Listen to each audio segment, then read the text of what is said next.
Uh, I'm going to talk a little bit about cultural loss and compensation from the perspective, trying to put it into the broader perspective of anthropological discussions about those questions.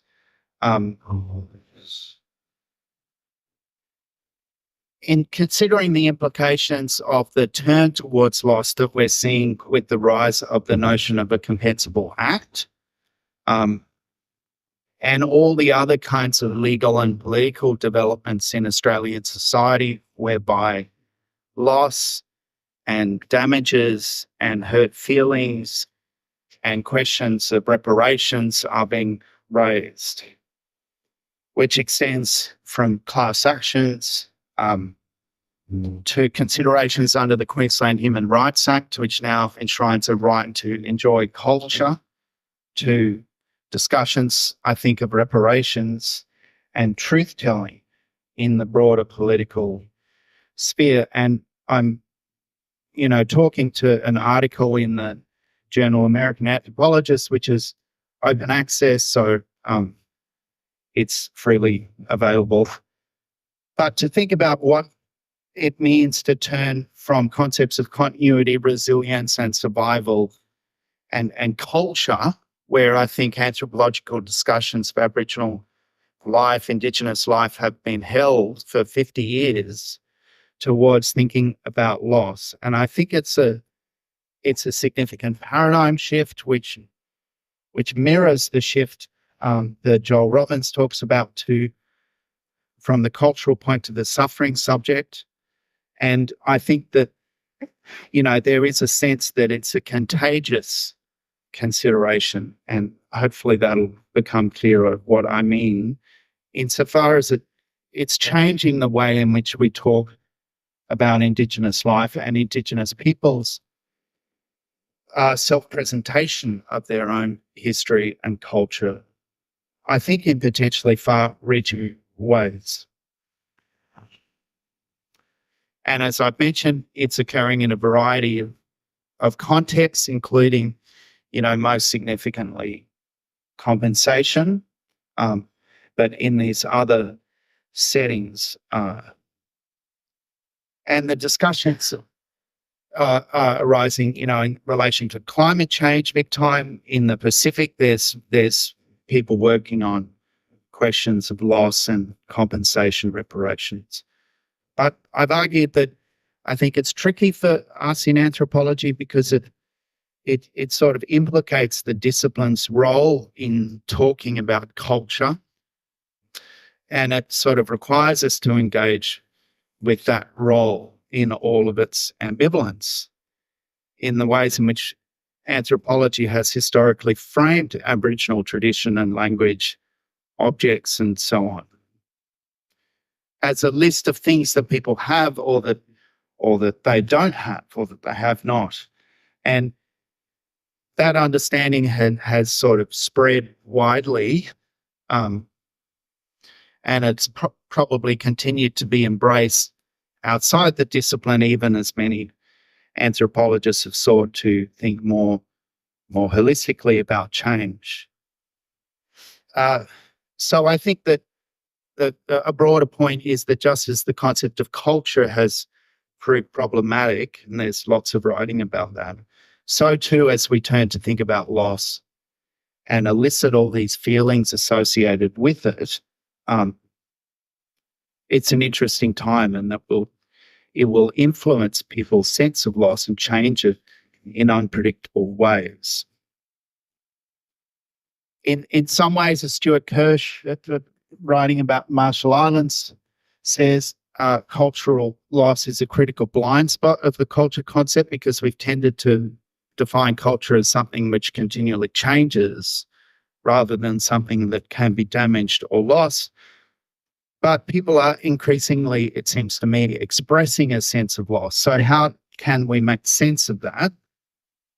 And I've argued that we can't do so simply by an analysis of the quantum of culture that's been transmitted, but neither can we simply talk about cultural change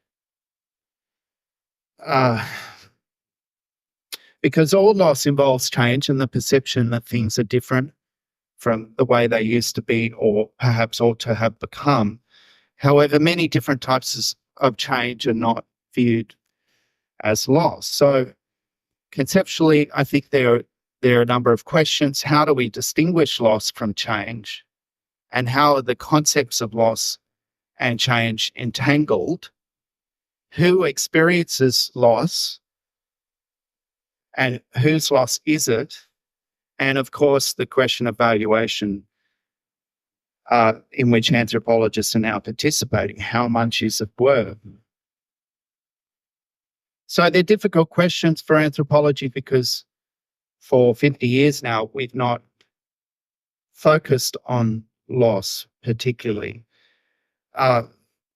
Early literature does, of course, focus directly and insensitively and simplistically on loss, and I've taken a flowchart from Elkin's paper of 1951, where he describes patterns or stages of loss, insensitively and in many ways offensively. And you might think also of Lawrence Sharp, who famously wrote about the collapse of what he called Yuront people's culture, which was occasioned by the introduction of steel axes, foreshadowing, I think he says, the entire collapse of the culture, if not the extinction of the biological group itself. So there's a very kind of simplistic, functional interpretation of cultural change in that classical literature, which Marshall Sahlins describes as a very ethnocentric anthropological vision of the other that based on all these binaries between classical and post-classical Aboriginal life, or traditional people and historical people. And Silence writes that when we change, it's called progress, but when they do, notably when they adopt some of our things, it's a kind of adulteration, a loss of their culture. So, in the article, I kind of make the point that, there's a heavy critique of Sharp, for example, John Taylor and many others, Basil Sampson, work through that paper, point to the many continuities. There's a heavy critique of that classical focus on loss after the 1970s, because as Austin Bruce puts it, the main objective of researchers in the land rights era was to establish continuities of spiritual affiliations to land, not change. And of course, many researchers have written about the encounter with the deliberate politics of cultural revival, focused on proud attempts to recuperate aspects of culture. And I think that's axiomatic amongst anthropologists. It's an article of faith. And for many Indigenous people, culture is the currency of liberation politics.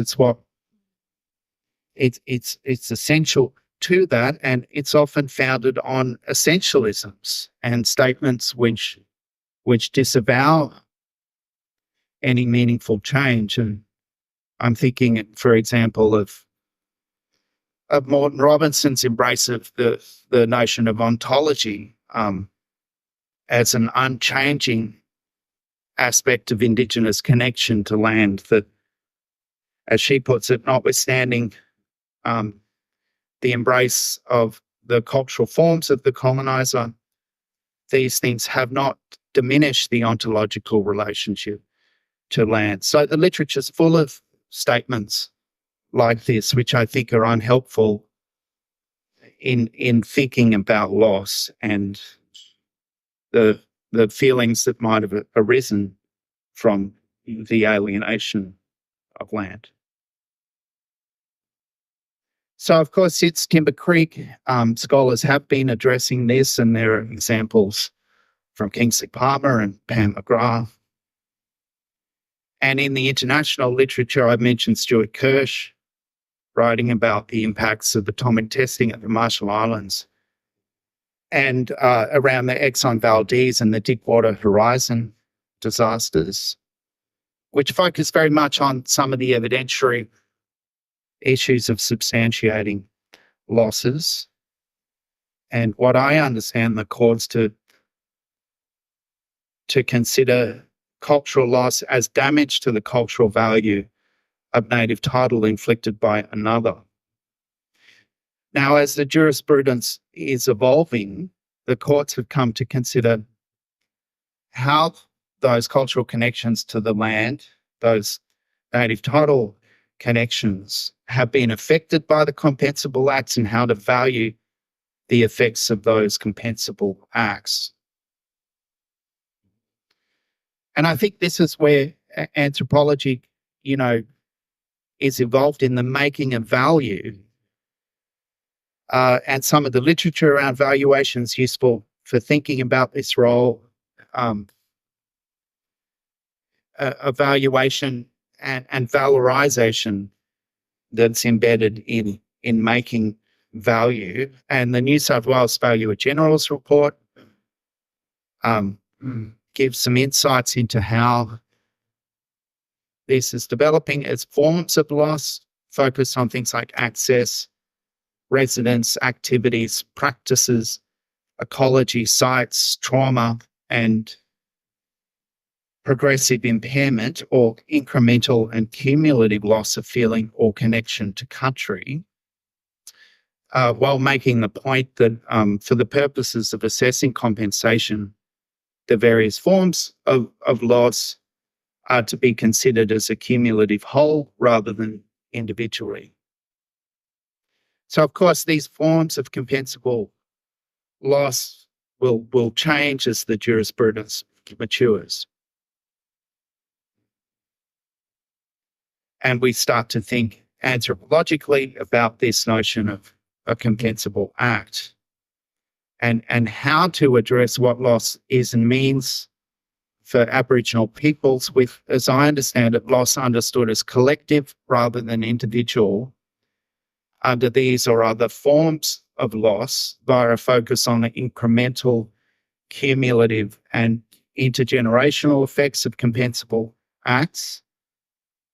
And obviously this relies on the existence of a continuing system of law and custom giving rise to a value that's then destroyed or harmed, meaning that areas that have suffered most severely from colonisation seem to be likely to receive the least redress for loss under native title compensation, but, potentially not other considerations of treaty making and so on.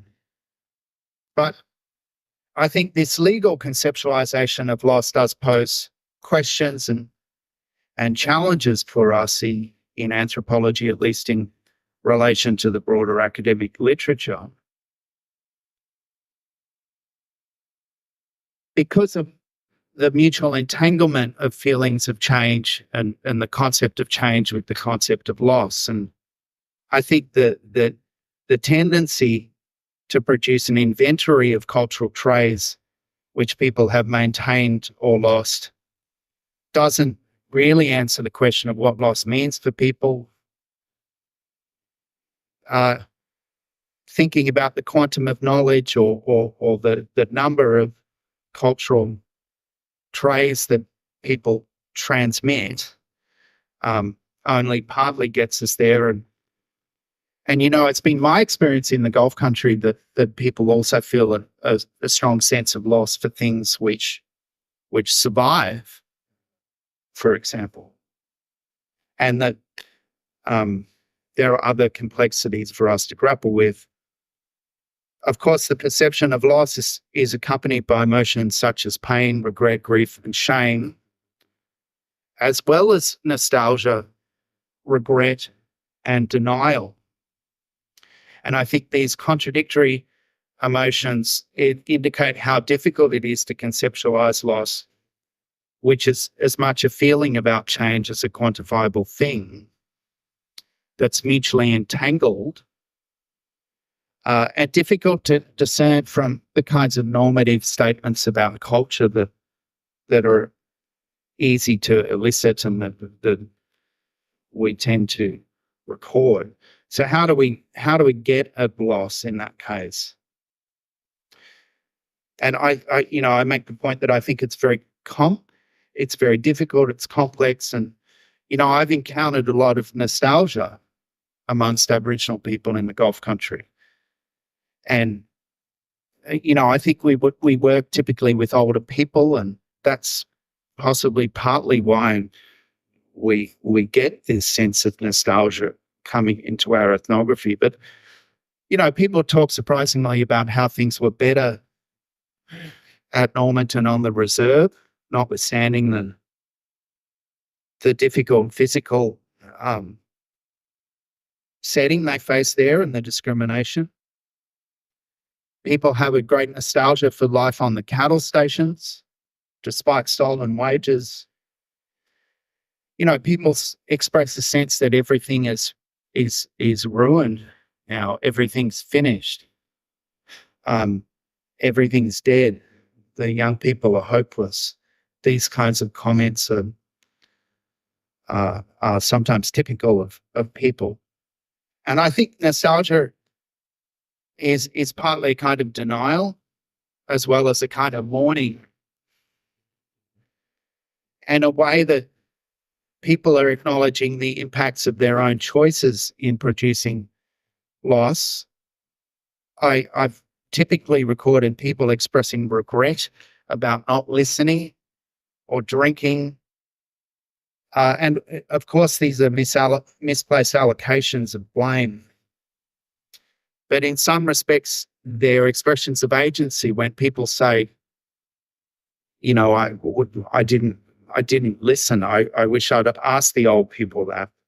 They're also an expression that people want to make different choices in the future, I think, and there are ways in which we can perceive nostalgia as positive, but it's fundamentally, it seems, uncertain and unpredictable.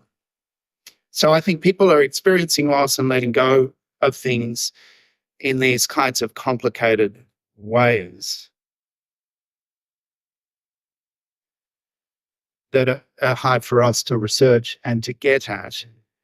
And they reflect the complex views on, for example, who is to blame for damage,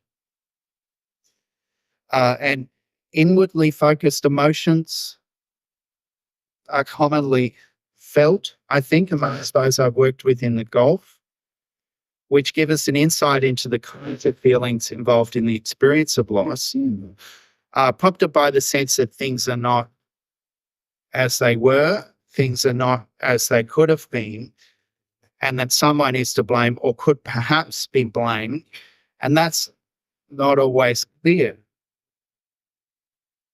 And it seems to shift as agency for change and blame for loss is widely distributed. And I think people also differ in how they may distinguish between a desirable change and a regrettable loss. For example, many people view the decline of things like marriages, arranged marriages, as positive, and the decline of sorcery as a good thing. And people will commonly in the Gulf, although perhaps less so now, express pity for those who lived in the bush before colonisation.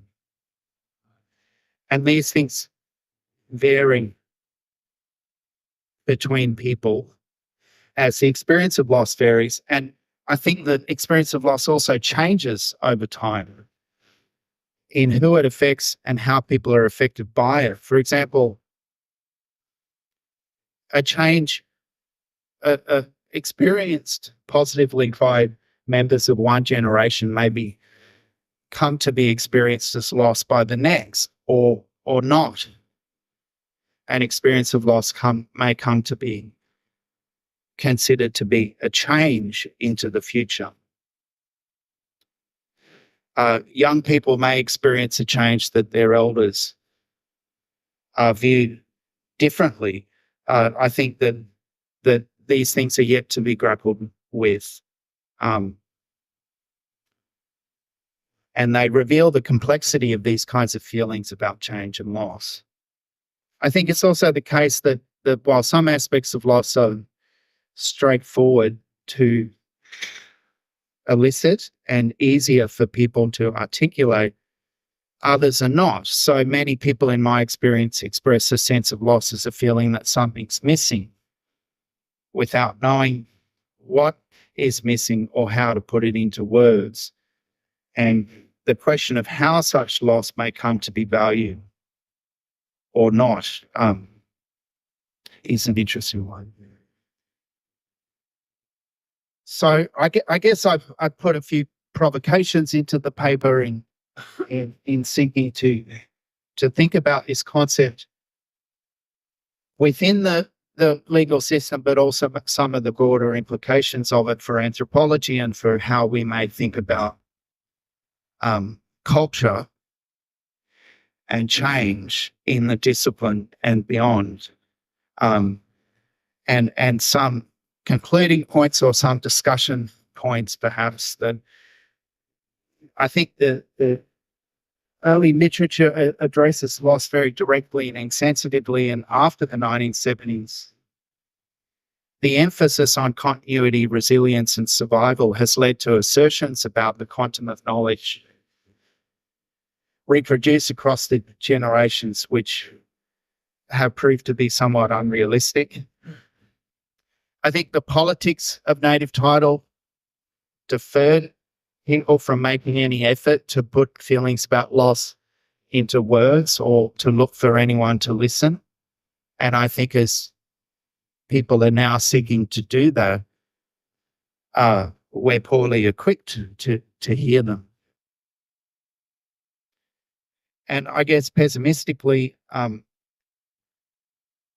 the embrace of culturalism and the notion that culture is a value to be defended seems to me to portend a precarious future for this kind of research, as thinking about loss will unsettle the relationship that's been built around the politics of cultural revival.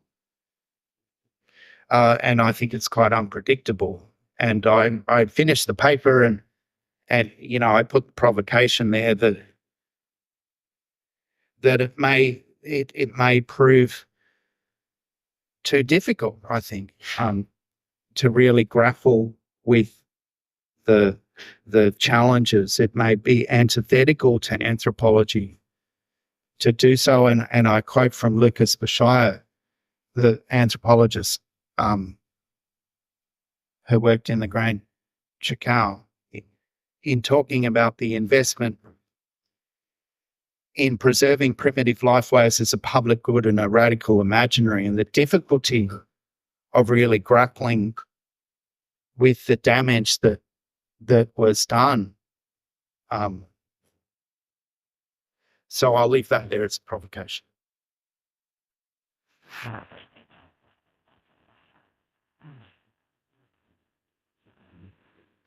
Thanks very much for that, Martin. Do we have any questions? I think I might have missed something. Perhaps this is a better question for Colette.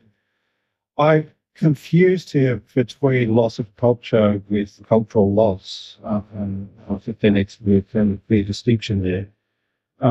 Your paper, I think, generally loss of culture is not the same thing as cultural loss. We're talking about the impact of acts on cultural value of a relevant land. I think that is passively. If there's a lawyer in the room that can clarify that.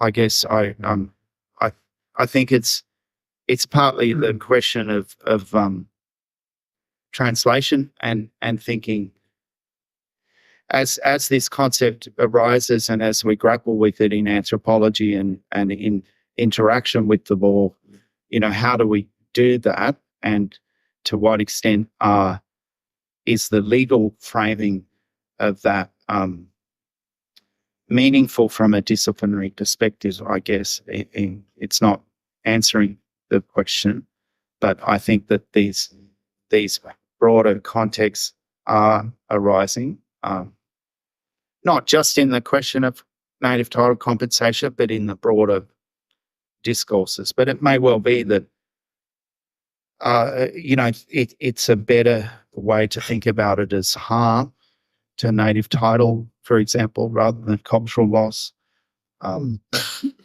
Certainly.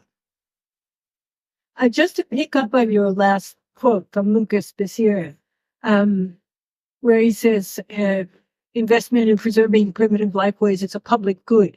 The idea of public good, it seems to me that there is such an investment generally in Australia as well, in the idea of preserving some notion of Aboriginal life, Aboriginality as a public good. And we see that in a whole lot of ways, and ways which possibly override or ignore all the kinds of changes and losses that you're trying to talk about. So I'm just wondering, from the disciplinary point of view, how you see what would appear then to be a sort of elective affinity between anthropology and this notion of the public good and the preservation of a native lifeway. If, for example, you contrast it with sociology, let's say, where into the 1970s you had people like Charles Rowley who were writing books called The Destruction of Aboriginal Society and so on. Granted that he later modified that somewhat by writing a book about the revival of Aboriginals, something, I forget what the exact title was.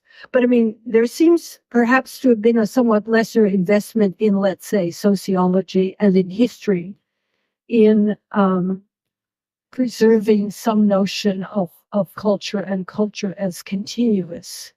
And you're also getting at a very rich vein of information and observations about what Indigenous people themselves say about their experiences of things as change, as loss, as something else, as things they don't even comment on. And I think it's interesting and a good idea to get into that. I think there is a lot of that already in the literature, which maybe needs to be sort of mined or looked at more carefully, because I think there are a lot of comments about older people, especially saying when they're asked about the practice of culture and so on, they say, well, they've all died. So there is some way in which people constantly tie the notion of passage of older people and their death to the kind of loss and the disappearance of culture and so on and so forth. But my main question here is about the disciplinary differences. How would you see that? How would you look at anthropology as opposed to, or in relation to, let's say, sociology and history, just to pick a couple? It's a rich question and comment, and I think that it goes to the concept of culture, and anthropologists as the kind of culture person, I think, and the framing of the role in dialogue with Indigenous people, and the ways in which people will talk about culture and express those feelings with us. And I'm not answering the question well, but it will be interesting to explore how other kinds of social sciences and histories might engage with all of this. And, it's surprising to me that, for example, our colleagues in sociology, I think, have some methodologies which would be helpful in thinking about change, but with a much less focus on Indigenous life. So I'm really curious. So, for example, if there's a native title claim that was determined 10 years ago, and now it's the subject of a compensation claim. Will there, does that pose any challenges for the determination of the previous nature on determination? So if, for example, there was if we pick up a particular component of the name and title claim that was very strong in asserting that, this aspect of their culture is still very much alive, is very much a continuation of that practice. But then 10 years later, it becomes another important component of a compensation claim that's then, watering maybe that aspect of the evidence down. Does that put the original native title claim at harm? Like, does that have an effect on that native title claim? I don't know. That's Josh, maybe Kingsley can answer that one. Do you want to answer that, Kingsley? Is that a question, huh? Well, It raises an interesting issue. I don't know if that's come about, but I mean, potentially if the claims can be reheard and challenged, as I understand, I don't think that's happened yet. So, the difference between a native title application and determination and compensation is that they're talking about in completely different ends of the spectrum. So it's a good point to make. But look, no, I've finally got the microphone. The observation and the question is that I think I read your original paper and I've been seeing this and basically in. Is a very useful, if I may say so, it's a very useful review of the whole idea of lots of different perspectives on the idea of loss. And the question for us as native title practitioners who are doing compensation is, of course, how many of these different aspects of loss are compensable? Because however good the anthropology might be, the lawyers we end up serving are not going to be particularly interested in avenues which are not compensable, because it's becoming increasingly clear that many things which could be regarded as cultural loss are not compensable under native title act. They don't really know yet how many there will be. So that's kind of observation I'd be interested to hear what you have, how you look perhaps the net through what you've done to come up with the main things that you think might be important. The other thing is a little bit different, an observation and also a question. You talk about valuing loss, and then in the say just about 4 lines later, you actually talk about cultural value. And I think the two are very, very different. And I'm a little alarmed at your suggestion or implication that as anthropologists, we should be trying to put a value on loss, as opposed to making a distinction between creating an understanding of what is cultural loss and how we can understand degrees of it. It's very tricky, but the two are very, very different. It is, in my view, it is certainly not our job in any way to put a monetary value. Compensation is not entirely or solely, as I understand about financial compensation, but so far that is has been yielded both in the public determinations and the private ones, as far as we know, which are paid low. So, thank you. Yeah, I guess I was trying to make the point that anthropologists are participating in a process of valuation, and maybe that participation is in, the kind of cultural translation that is required, and in the perception of the complex kinds of feelings that may not be easy to articulate in a contested setting of a litigated claim. Not that there's a value that an anthropological methodology may produce as a result of fieldwork or analysis, if that clarifies the question. James Rhodes, University of Melbourne.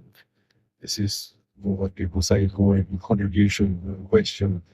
My PhD student, John Little, who was based Origin Youth and Health Centre at Origin, is now in the Melbourne School of Population and Global Health with me, has published the Veteran Psychiatry, excellent article, important advice here about the convergence of these issues, which take us away from the problem of trying to understand cultural value and squarely into the arena of understanding harm as a valuable as a metric in the legal setting, but linked firmly to culture. So Joel is an initiated RFA from other springs and a very promising young cultural expert and psychiatrist.